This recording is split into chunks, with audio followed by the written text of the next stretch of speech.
Assalamualaikum warahmatullahi wabarakatuh. Kami dari kelompok 2, kelas 19, 6B03, Sistem Informasi Cimone, akan mempresentasikan perencanaan arsitektur enterprise dengan TOGAF ADM versi 9. Sebelum masuk materi, izinkan saya memperkenalkan anggota kelompok kami yang terdiri dari Dera, lalu ada Sista, Irna, Willy, dan saya sendiri Melisa. Baik, untuk masuk ke materi pertama akan dijelaskan oleh Sista. Baik, di sini saya akan menjelaskan apa itu TOGAF. Di sini ada kerangka kerja yang dapat digunakan untuk mengembangkan arsitektur yang diperlukan untuk pemenuhan kebutuhan bisnis. Dan kelebihan TOGAF itu, yang pertama bersifat open source sehingga fleksibel untuk digunakan implementasi. Yang kedua,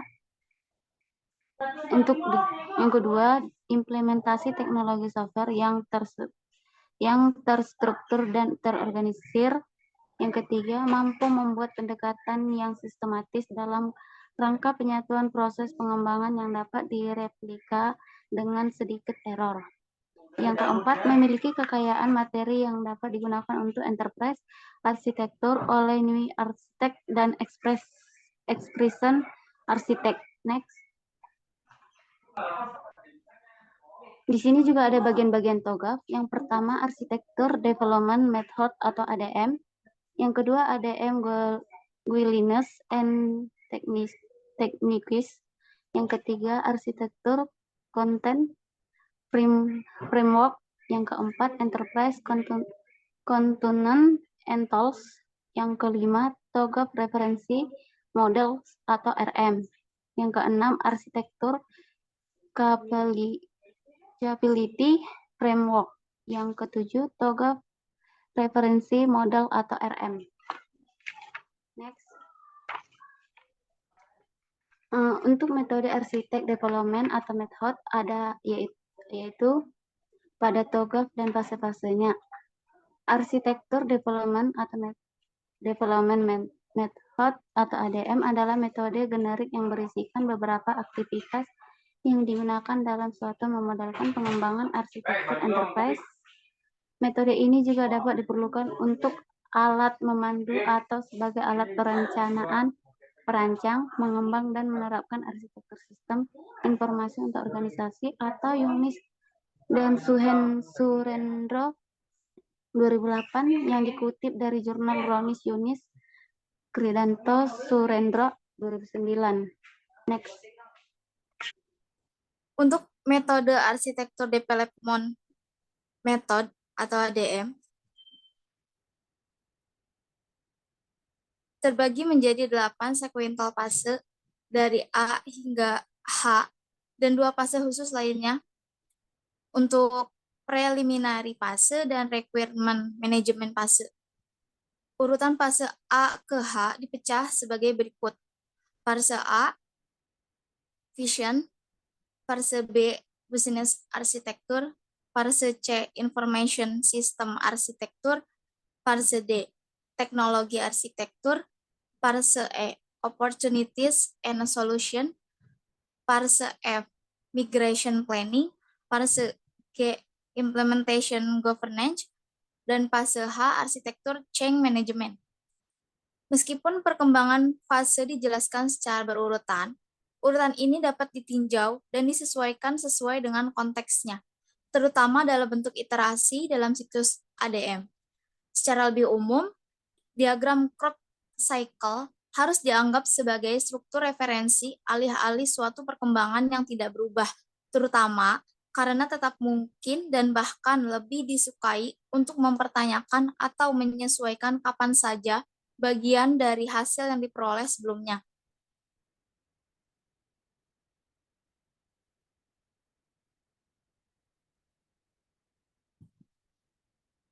Next.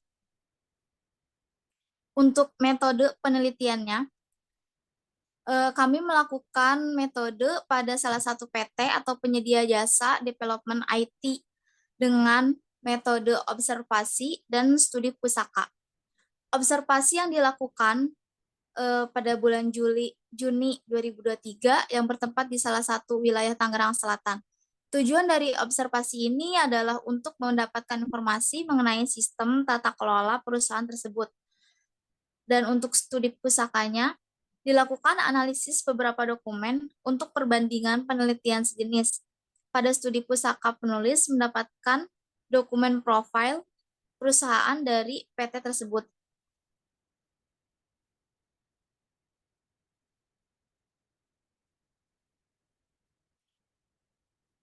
Untuk perancangan arsitektur enterprise-nya, yang pertama ada preliminary fase. Tujuan pada fase ini adalah untuk mempersiapkan enterprise untuk merealisasikan pekerjaan arsitektur. Pada fase ini terdapat beberapa tahapan, yaitu prinsip-prinsip perencanaan arsitektur dan identifikasi 5W plus 1H. Berikut adalah tabel prinsip perencanaan arsitektur. Yang pertama, prinsip bisnis arsitektur yang dibuat harus sesuai dengan tujuan, aktivitas, serta tugas pokok dan fungsi yang ada pada perusahaan. Yang kedua, prinsip data-data dikelola dengan baik untuk memastikan tempat penyimpanan, akurasi, dan data dapat diakses kapanpun dan dimanapun data dibutuhkan. Yang ketiga, prinsip teknologi menggunakan software, hardware, dan platform yang telah distandarkan untuk mencegah data yang tidak kompatibel dengan teknologi yang digunakan.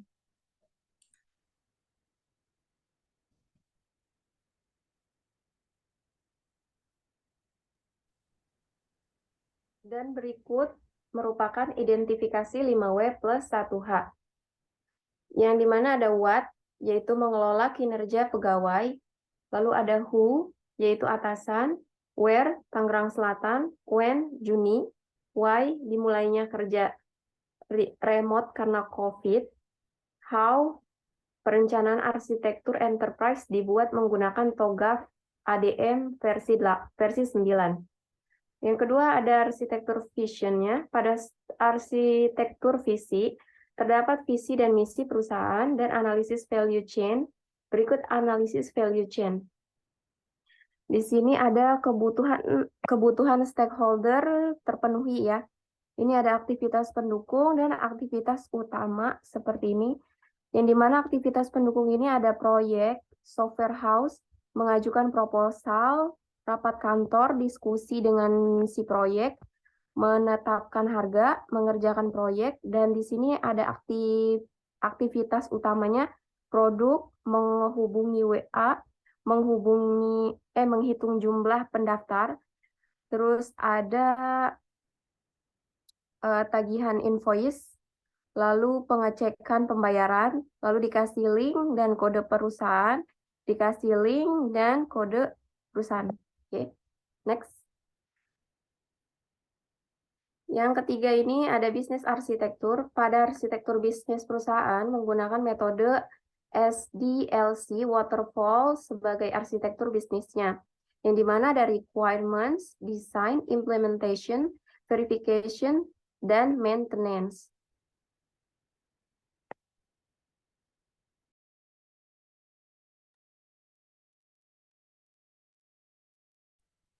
Ya, selanjutnya ada information system arsitektur.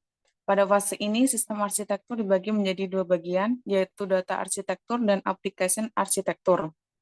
Ya, ada di sini komponen katalog dan rencana aplikasinya. Yang pertama ada sistem informasi produksi. Rencana aplikasinya permintaan kebutuhan produksi, uji kualitas, evaluasi, dan laporan. Untuk katalog yang kedua ada sistem informasi pemasaran. Rencana aplikasinya permintaan kebutuhan bahan, pemasaran, dan laporan. Yang ketiga ada keuangan atau pembiayaan. Rencana aplikasinya pengajuan pembiayaan, administrasi keuangan, dan pelaporan. Yang keempat, pengelolaan sumber daya manusia. Rencana aplikasinya pengelolaan SDM, pengembangan SDM, administrasi gaji, absensi, dan laporan.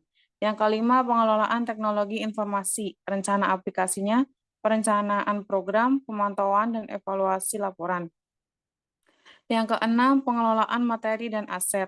rencana aplikasinya, pengadaan, pengajuan kebutuhan, pengelolaan aset, dan laporan. Next.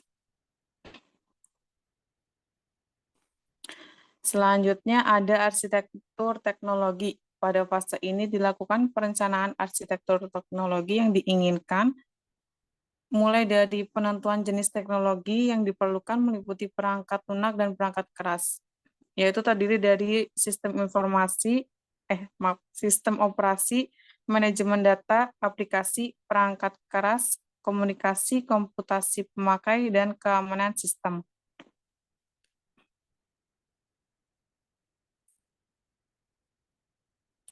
Selanjutnya ada opportunities and solution. Ada kendala dan solusi. Untuk kategori pertama yaitu people. Kendalanya, pegawai terkadang masih melakukan pekerjaan yang sebenarnya bukan profesi mereka, sehingga pada bagian-bagian tertentu kurang fokus dengan pekerjaannya. Solusinya, melakukan rekrutmen karyawan di bagian-bagian yang masih kekurangan karyawan. Yang kedua ada proses. Kendalanya proses bisnis tidak efektif dan efisien. Solusinya, melakukan perbaikan proses bisnis yang tidak efektif dan efisien sesuai dengan perencanaan arsitektur proses bisnis dengan cara eliminasi, integrasi, simplifikasi, dan otomasi. Yang ketiga yaitu information, kendalanya belum terintegrasinya informasi antar bagian atau unit pelaksana. Solusinya, dilakukan proses integrasi informasi dan membuat dokumen aliran informasi terkait arsitektur enterprise. Baik, selanjutnya ada migration planning. Pada fase ini dilakukan perencanaan dan persiapan migrasi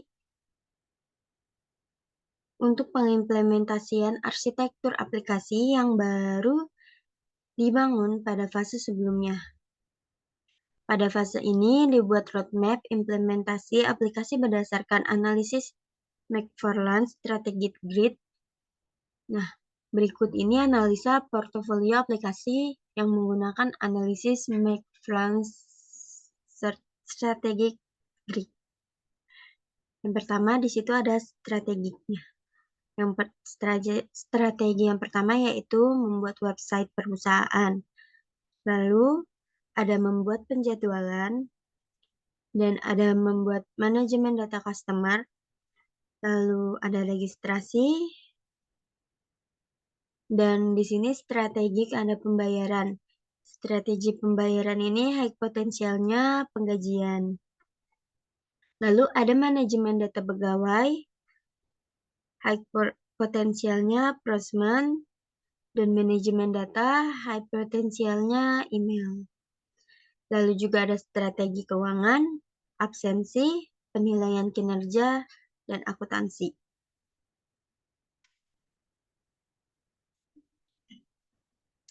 Nah, selanjutnya ada roadmap implementasi aplikasi yang dibuat berdasarkan analisis portofolio aplikasi. Di triwulan pertama, yaitu ada pengembangan komponen personal komputer. Lalu triwulan kedua dan ketiga itu ada pengembangan web perusahaan, sistem informasi produksi, dan sistem informasi pemasaran. Dan di triwulan ketiga itu ada pengembangan kualitas SDM.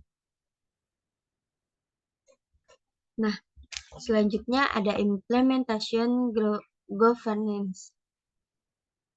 Pada fase ini, proyek yang dilaksanakan yaitu sebagai program rencana kerja agar dapat mencapai arsitektur yang diinginkan. Tahapan pada implementasi government yaitu antara lain melakukan penyusunan aplikasi dalam implementasi arsitektur aplikasi. Di sini tahap pertamanya sama seperti sebelumnya. Ada tahap pertama yaitu pengembangan web. Lalu ada tahap 2, sistem informasi produksi, dan tahap yang terakhir itu ada sistem informasi pemasaran.